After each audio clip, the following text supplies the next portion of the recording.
Hello, नमस्कार। स्वागत है आप सभी का एक बार फिर से भूगोल की ऑनलाइन कक्षाओं में। उम्मीद है आप सभी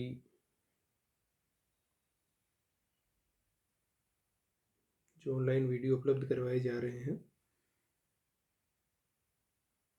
इनके नोट्स भी बना रहे होंगे और आप लोगों को ये समझ में भी आ रहे होंगे। देखिए, अपन भौगोलिक विचारधाराओं के पेपर की बात कर रहे थे और इसमें अपना फ्रेडरिक रेडजेल का टॉपिक चल रहा था।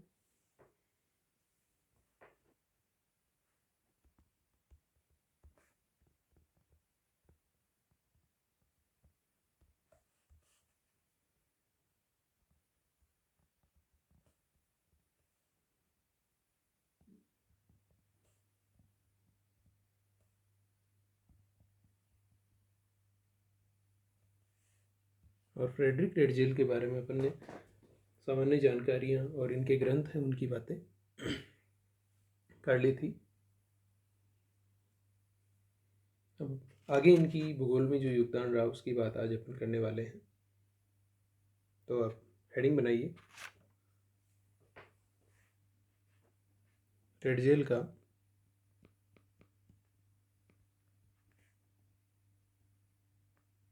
भूगोल में योगदान। और इसमें पहले कुछ बातें लिख लीजिए, फिर अपन उनकी बात कर लेंगे, क्या बात है, क्या सारांश है। ठीक है, तो हेडिंग बनाइए और पहले कुछ पॉइंट्स लिख लीजिए इसमें।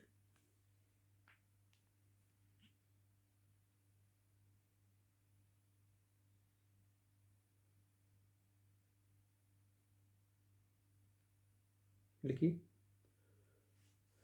फ्रेडरिक रेडजेल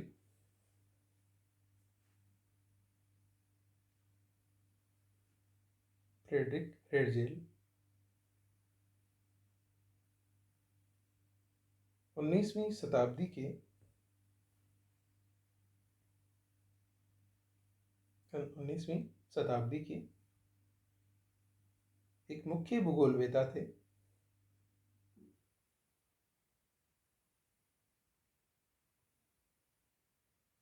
मुख्य भूगोलवेता थे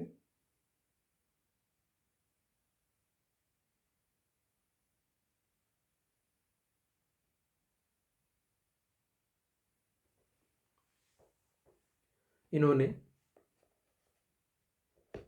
इन्होंने स्वयं प्रत्यक्ष रूप से स्वयं प्रत्यक्ष रूप से विभिन्न क्षेत्रों की यात्राएं करके यात्राएं करके यथार्थ तथ्यों का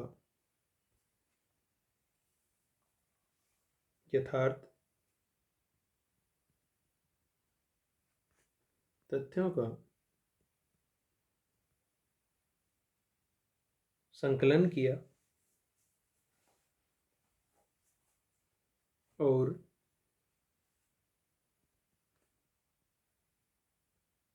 उनका अध्ययन किया।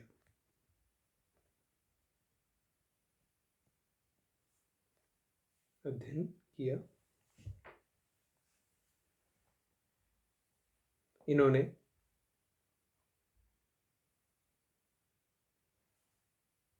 अनेकों स्थानों की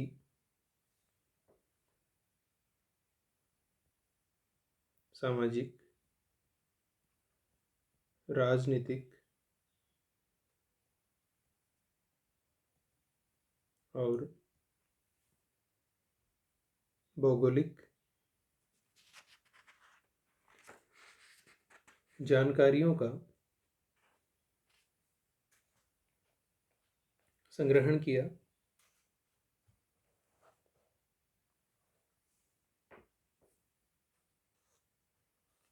और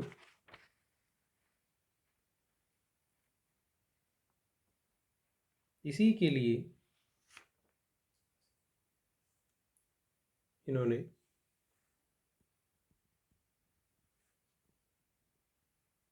यूएसए तथा मेक्सिको की यात्राएं भी की।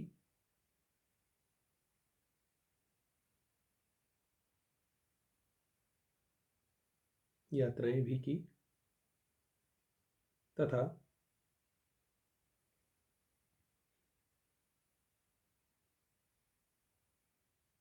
इस दौरान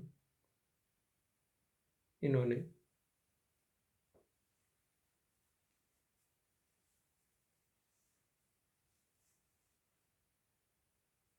यहाँ रहने वाले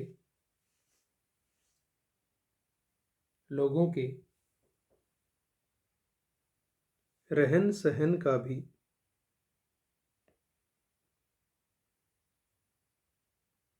अध्ययन किया।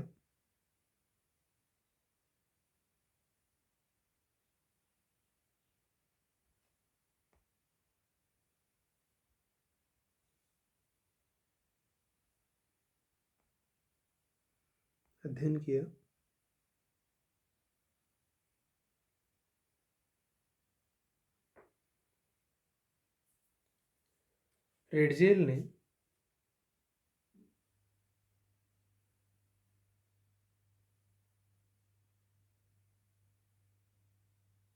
अपने इस व्यवहारिक अनुभव को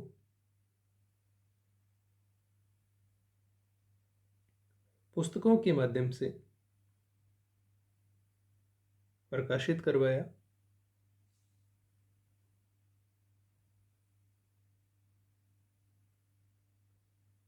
तथा इन्होंने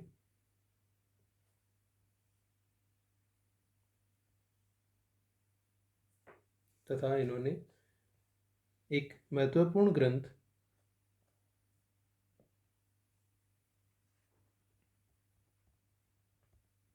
एंथ्रोपोजियोग्राफी की भी रचना की,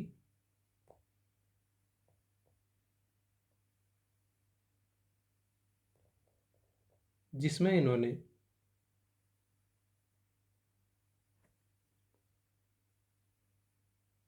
एक और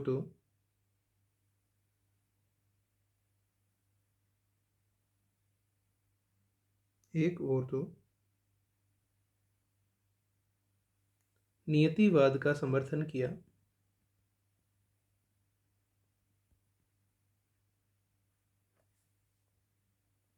और दूसरी ओर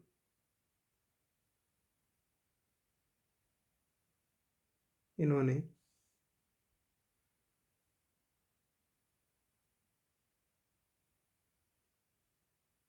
मानव के स्थान को भूगोल में स्थायित्व प्रदान किया, अर्थात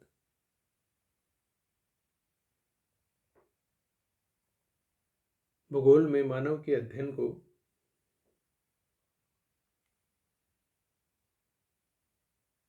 प्रमुख स्थान दिया।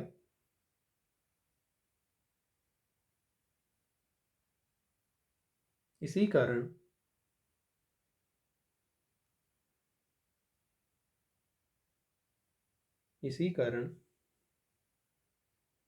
रेडजेल को मानव भूगोल का जन्मदाता भी कहा जाता है। पैराग्राफ चेंज करके लिखिएगा। इतनी बात तो समझ में आ गई होगी आपके। पैराग्राफ चेंज करके लिखिए।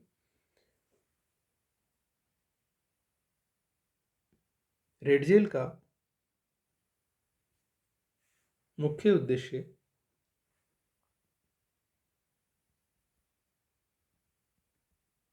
एंथ्रोपोजियोग्राफी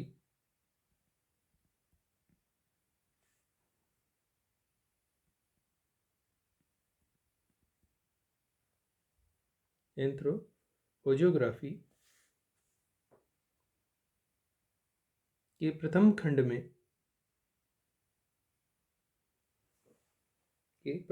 में मानव के द्वारा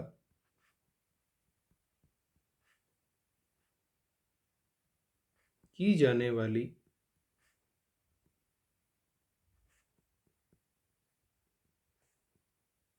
गतिविधियों में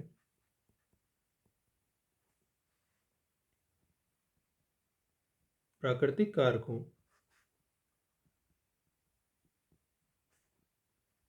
की खोज करना था।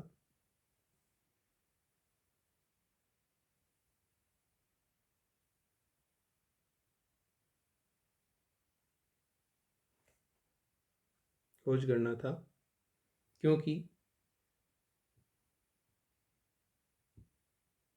उनका मानना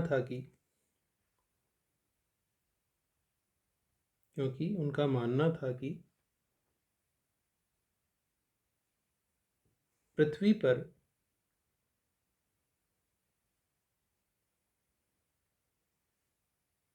विकसित होने वाली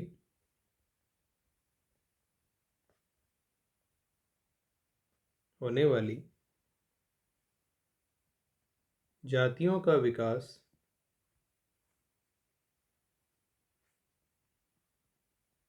प्राकृतिक वातावरण से प्रभावित होता है।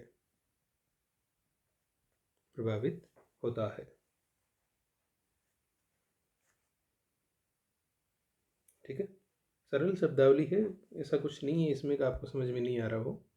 ठीक है, पैराग्राफ चेंज करके लिखिए।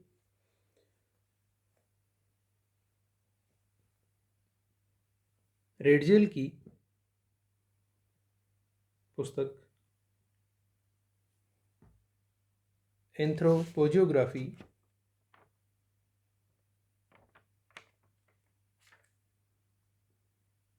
का दूसरा खंड, देखिए अभी बात कर रहे थे अपन पहले खंड की, ये कब प्रकाशित हुआ था? 1882 में। ठीक है, अब बात कर रहे हैं दूसरे खंड की, जो कब प्रकाशित हुआ था? 1891 में। तो ठीक है, लिखिए एंथ्रोपोजियोग्राफी का दूसरा खंड 1891 में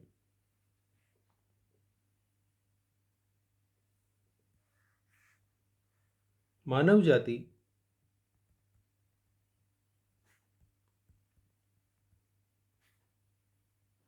का भौगोलिक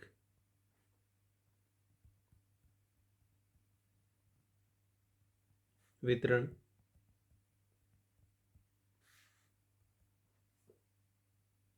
के नाम से प्रकाशित हुआ, इन्वर्टेड कॉमा बंद कर लेना, के नाम से प्रकाशित हुआ,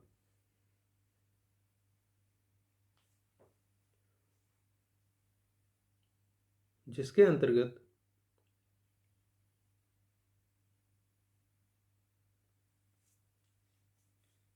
तत्कालीन मानवीय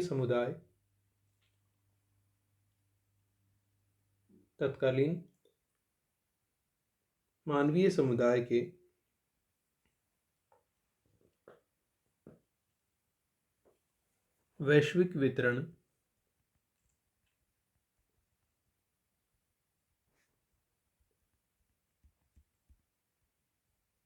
वैश्विक वितरण का भौगोलिक वर्णन मिलता है।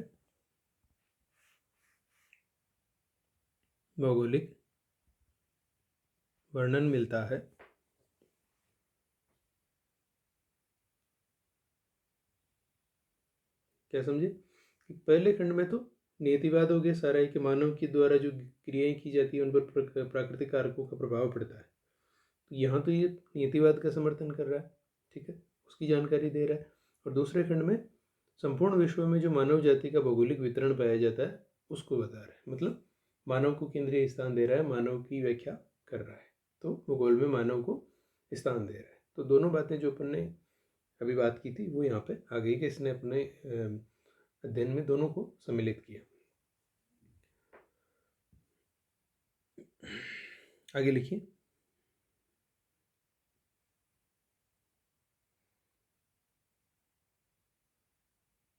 रेडजेल ने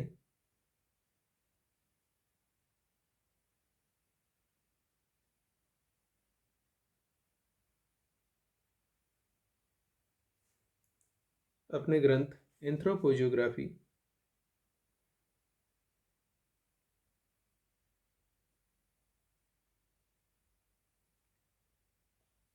के दोनों खंडों में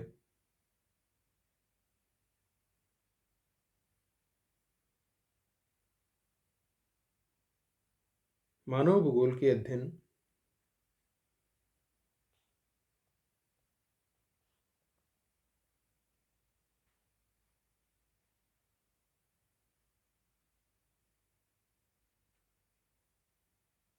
पर बल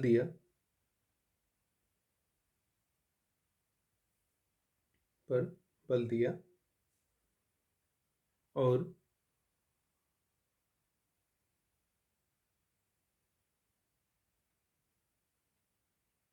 मानव के जीवन पर वातावरण के प्रभाव को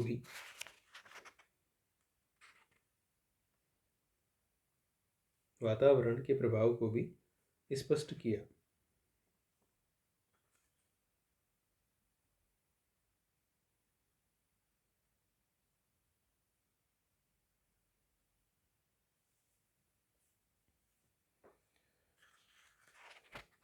इतनी बात समझ में आई होगी आपके। ये मानव भूगोल के संबंध में है।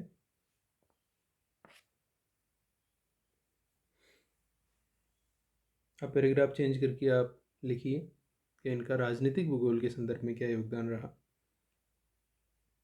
अगर हेडिंग बनाना चाहो तो ठीक है, नहीं तो कोई ज़रूरत नहीं, पैराग्राफ चेंज कर लो, क्योंकि अपन भूगोल में योगदान पढ़ रहे हैं। इतनी देर का मानव भूगोल की बात हो गई, अब आगे राजनीतिक भूगोल की बात करते हैं।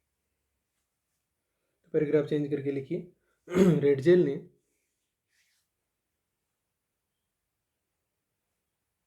मानव भूगोल पर अपने विचार देने के पश्चात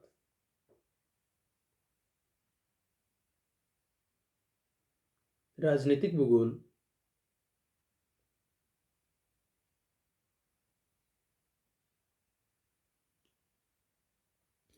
भूगोल नामक ग्रंथ की रचना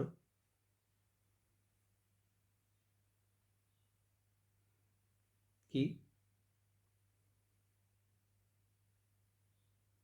जिसमें इन्होंने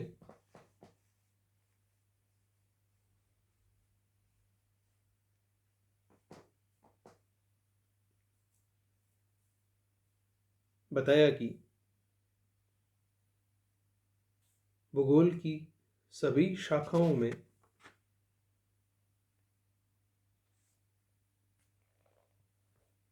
राजनीतिक भूगोल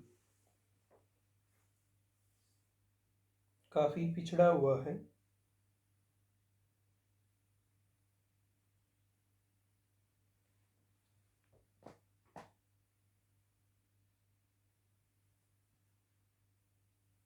अतः इसके विकास के संदर्भ में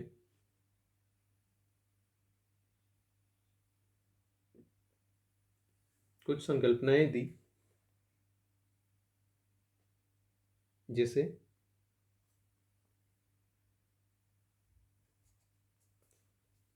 पॉइंट बना के लिखिए। नंबर 1, राज्य भूतल पर एक निश्चित संगठन वाला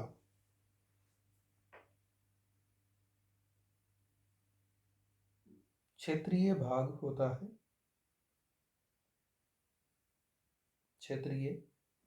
होता है जो प्राकृतिक रूप से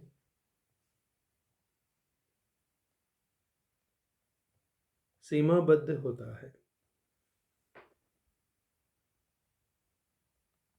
सीमाबद्ध होता है मतलब क्या कहा है कि राज्य धरातल पर एक निश्चित संगठन रखने वाला एक ऐसा भाग होता है जिसकी सीमाएं प्राकृतिक रूप से निर्धारित या नियंत्रित होती है। दूसरा पॉइंट लिखिए, प्रत्येक राज्य में निश्चित धरातल होता है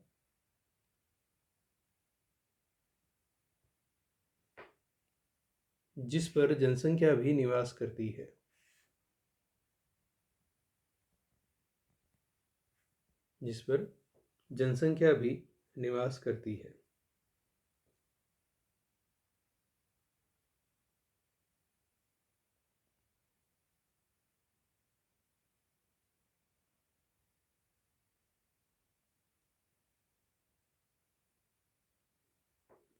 आगे लिखिए अगली नेक्स्ट लाइन से, रेडजेल ने राज्य की तुलना जीव से की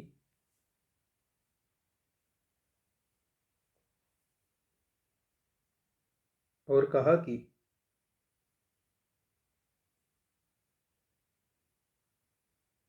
राज्य को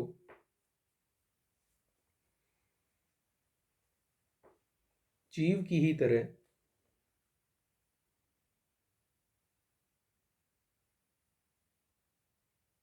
अपना विकास करते रहना चाहिए, नहीं तो वह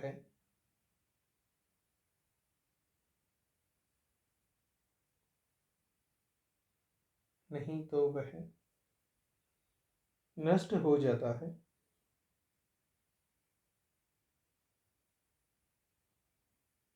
उनके अनुसार राज्यों को अपने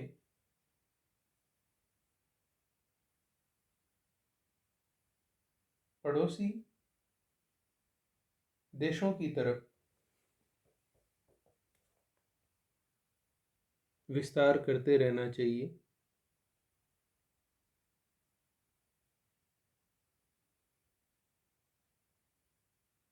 और यह विस्तार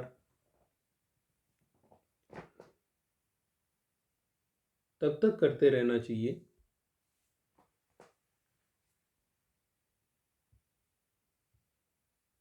जब तक कि उसे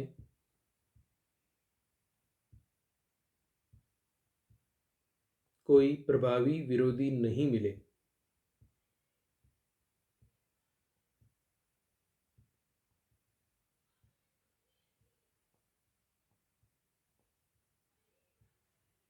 और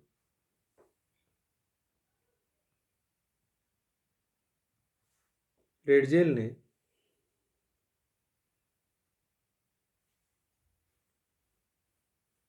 राज्य तथा समाज के जैविक सिद्धांत की संकल्पना से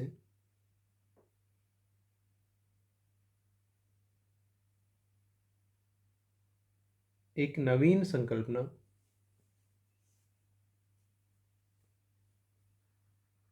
लेवेंसरोम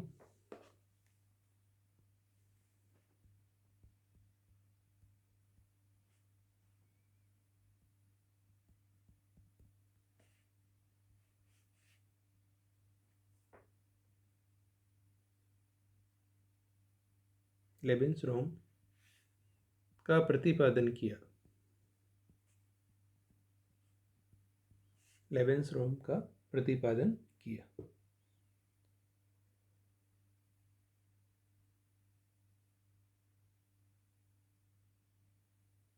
ठीक है, अब देखिए लेवेंसरोम क्या है। तो एक पॉइंट के रूप में छोटी सी हेडिंग बना लीजिए, लेबेंसरोम क्या है, और लिखिए रेडजेल ने लेबेंसरोम की संकल्पना दी,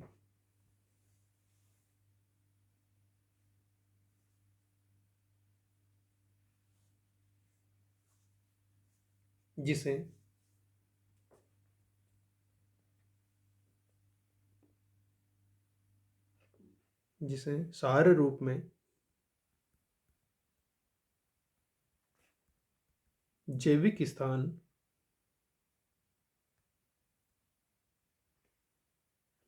स्थान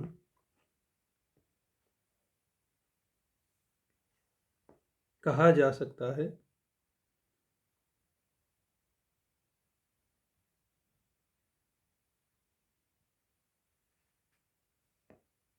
कहा जा सकता है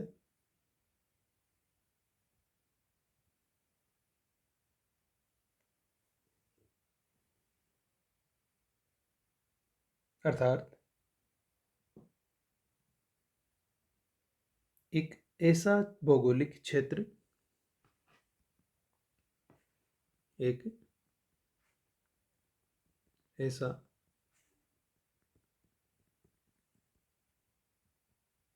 भौगोलिक क्षेत्र जिसमें जीवित जीव निवास करते हैं, निवास करते हैं।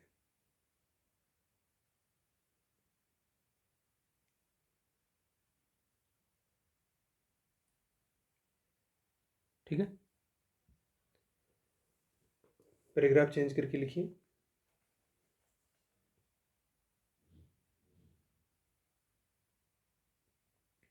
रेडजेल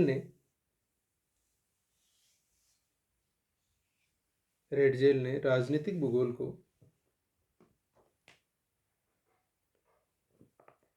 विकसित करने में या पोषित करने में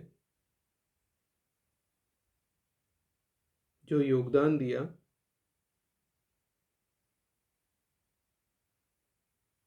उसी के परिणाम स्वरूप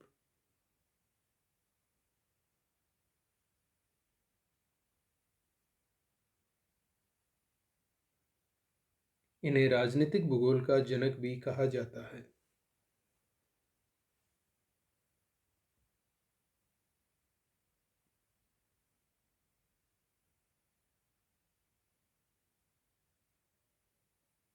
कहा जाता है। पैराग्राफ चेंज कीजिए और लिखिए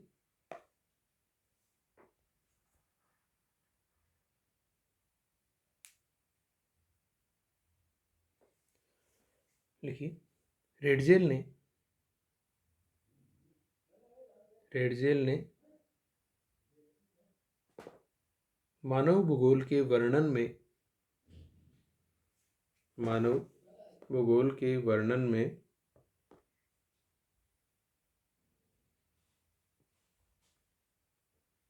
वातावरणीय शक्तियों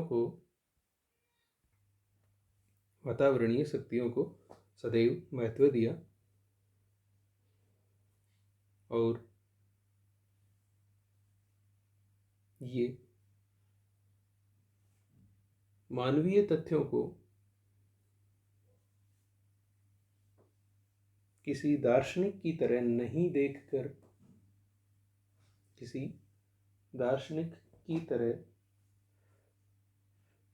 देखकर एक भूगोलवेता की दृष्टि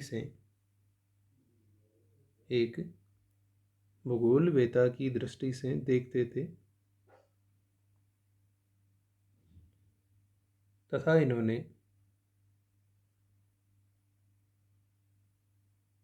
एक वास्तविक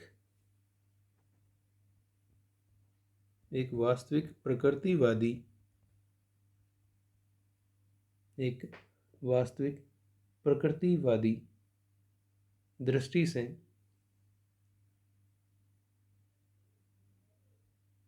मानव भूगोल का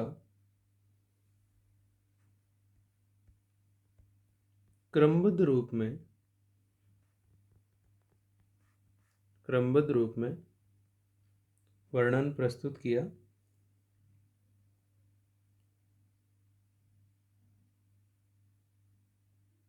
तथा इनका विश्वास था कि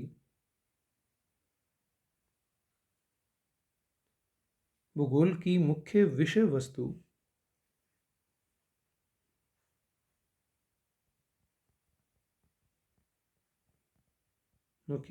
वस्तु मानव से संबंधित अध्ययन है।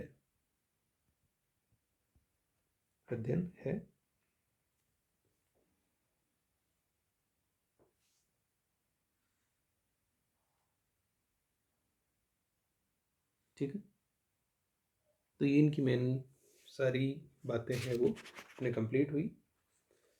रेड जेल का टॉपिक अपना कंप्लीट होता है।